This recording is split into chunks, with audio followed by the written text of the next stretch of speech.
भारत ने नेपाल के उस दावे को सिरे से खारिज कर दिया है जिसमें लिपुलेख, लिम्पियाधुरा और कालापानी को नेपाल का अविभाज्य हिस्सा बताया गया है।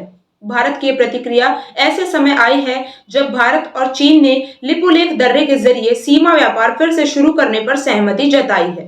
भारतीय विदेश मंत्रालय के प्रवक्ता रणधीर जायसवाल ने कहा कि लिपुलेख दर्रे के जरिए भारत और चीन के बीच सीमा व्यापार 1954 में शुरू हुआ था और दशकों तक जारी रहा था। भारत ने नेपाल के दावे पर क्या कहा?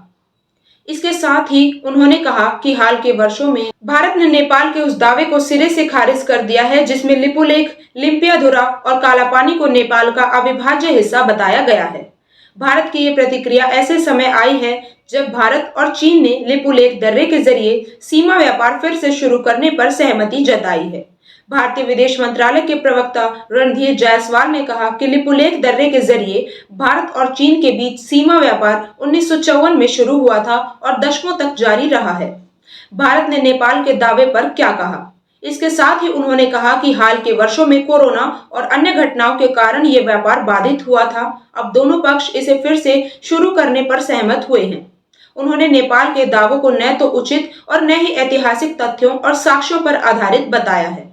भारत और चीन के बीच ये सहमति मंगलवार को नई दिल्ली में चीनी विदेश मंत्री वांग यी, भारतीय विदेश मंत्री एस जयशंकर, राष्ट्रीय सुरक्षा सलाहकार अजीत डोभाल और प्रधानमंत्री नरेंद्र मोदी के बीच व्यापक वार्ता के बाद बनी है।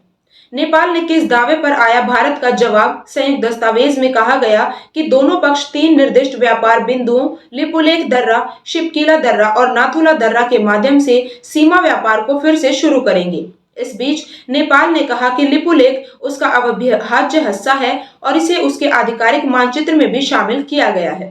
नेपाली विदेश मंत्रालय ने बयान जारी कर कहा कि नेपाल सरकार का स्पष्ट मत है कि महाकाली नदी के पूर्व में स्थित लिम्पियाधुरा, लिपुलेख और कालापानी नेपाल के अविभाज्य अंग हैं। इन्हें आधिकारिक तौर पर नेपाली मानचित्र में भी दर्ज किया गया है और संविधान में भी शामिल किया गया।